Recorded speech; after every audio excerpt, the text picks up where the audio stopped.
Hello, everyone. Welcome to Everyday English Canal, another episode of the English Travel Talk podcast. I'm your host, Anna, and today we're talking about something that every solo traveler should know: how to stay safe and secure when exploring the world alone. Hey, Anna. I'm really excited for this one because safety isn't just about fear, it's about freedom. When you know how to protect yourself, you can actually relax and enjoy every part of your trip. Exactly. A lot of people dream about traveling alone, the independence, the discovery, the adventure, but they also worry about what could go wrong. That's totally normal. But with the right preparation, you can minimize risks and maximize confidence. I've been traveling solo for more than 10 years, from big cities like Tokyo to remote places in South America, and what keeps me going is the preparation I do before I go. That's perfect because today we'll walk through 5 big parts of solo travel safety: pre-trip digital preparation, situational awareness, accommodation and transport safety, communication and emergency planning, and post-trip reflection. Let's get into it, because safety doesn't happen by accident, it happens by design. Let's start before the plane even takes off: digital safety. These days, our phones carry everything: money, ID, tickets, and private data. What's your golden rule here? My golden rule is simple. Protect your digital identity like your passport. I always use a VPN, or virtual private network, whenever I connect to public Wi-Fi in airports, hotels, or cafes. A VPN hides your location and encrypts your connection, so hackers can't steal your passwords or card numbers. So basically, it's like a digital invisibility cloak. Exactly, and beyond that, I use strong passwords for every app. No more 12345 or password. Use a combination of upper and lowercase letters, numbers, and symbols.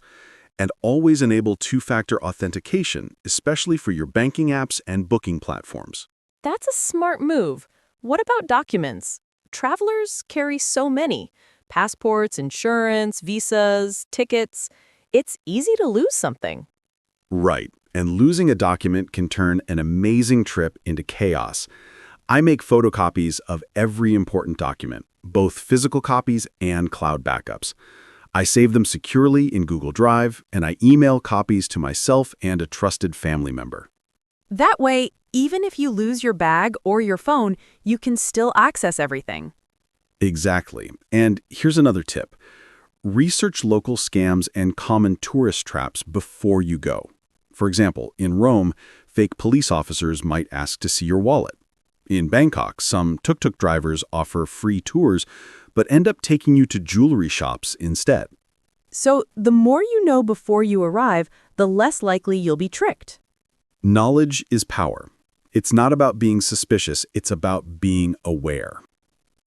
Okay, now we've arrived. You're in a new city, maybe jet-lagged, excited, but also a bit disoriented. What should a solo traveler focus on first? The key word is awareness. Always pay attention to your surroundings. It sounds simple, but it's the difference between feeling lost and feeling in control. What does that look like in real life? For example, when I land in a new city, I spend the first day getting familiar with the area. I notice landmarks, safe walking routes, nearby police stations or hospitals. I don't wear flashy jewelry, and I avoid showing big cameras or counting money in public. So basically, blending in helps you look less like a target. Exactly. And dressing according to local customs also helps. In some countries, revealing clothing can attract unwanted attention or even offend locals. That's so true. Respect goes hand in hand with safety. And trust your instincts. If you ever feel uncomfortable, leave. Don't worry about being polite. Your safety matters more than manners. Yes, especially at night. If a place or person doesn't feel right, just walk away or call a trusted driver. And In crowded places, like buses or markets, keep your belongings in front of you, not behind. Use a crossbody bag and always stay alert. It's not fear, it's confidence. You're ready and aware. Exactly. Awareness gives you freedom. Let's talk about where you sleep, because that's your base. What should travelers look for when booking accommodation? First, read verified reviews, especially from other solo travelers. Look for comments about location safety, staff reliability, and cleanliness. Always book through reputable sites like Booking.com, Agoda, or Airbnb with verified hosts. So, not just the cheapest option, but the safest one. Exactly. Safety is part of the price. And when you arrive, secure your room. I use a portable door stopper and a small travel alarm. They're lightweight but powerful deterrents. I've seen travelers use them, and it really does make a difference, especially in budget hotels or shared hostels. Yes, and one golden rule: never open your door to strangers. If someone knocks saying they're staff, call reception first to confirm. That's smart. What about getting around safely? Always use official taxis or licensed rideshare apps. Before you enter, double-check the driver's name and license plate. And I always share my ride details with a friend or family member. It only takes a second, but adds a big layer of safety. These are such simple habits that make a big difference. Exactly. Safety is not about paranoia, it's about prevention. All right, now let's talk about staying connected, not just on social media, but for your safety. Communication is your safety net. Always have one trusted contact back home who knows your itinerary. I like to do a daily check-in, even if it's just sending a short text, like, all good, heading to the museum. That's so easy, and it keeps people from worrying unnecessarily. Exactly. And it helps someone know where you were last if something unexpected happens. Also, learn basic emergency phrases in the local language, like help, call the police, or I need a doctor. These few words can make a huge difference. Yes, and not all countries use 911. For example, in Europe, it's 112. In Cambodia, it's 117 or 118. That's right. And have a plan B for emergencies. What if you lose your phone or wallet? Keep a copy of your insurance policy, embassy contact info, and emergency cash somewhere separate.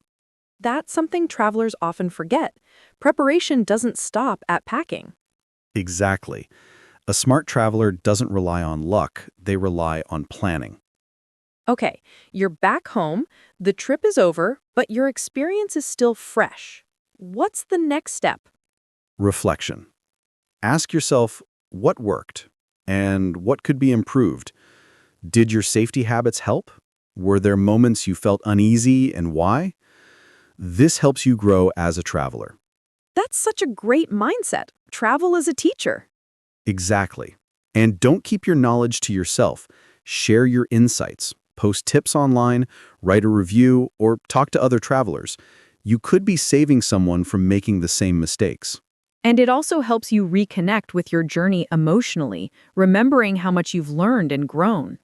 Yes, and finally, start planning your next solo adventure. Each trip makes you more experienced, more prepared, and more confident. I love that. Safety isn't the opposite of adventure, it's the foundation that allows adventure to happen. Exactly. And Jake, thank you so much for sharing your wisdom today. I think our listeners will feel more confident, more informed, and more ready to travel alone, safely. Thank you, Anna. If there's one message to take away, it's this: prepare smart, stay aware, and explore freely. Solo travel can be one of the most empowering experiences of your life. Beautifully said. And to everyone listening, remember, your safety is your superpower. If you enjoyed today's episode, don't forget to subscribe, leave a comment, and share it with a fellow traveler. Until next time, travel safe and stay curious. Bye, everyone. See you next episode. Bye, everyone. See you next episode.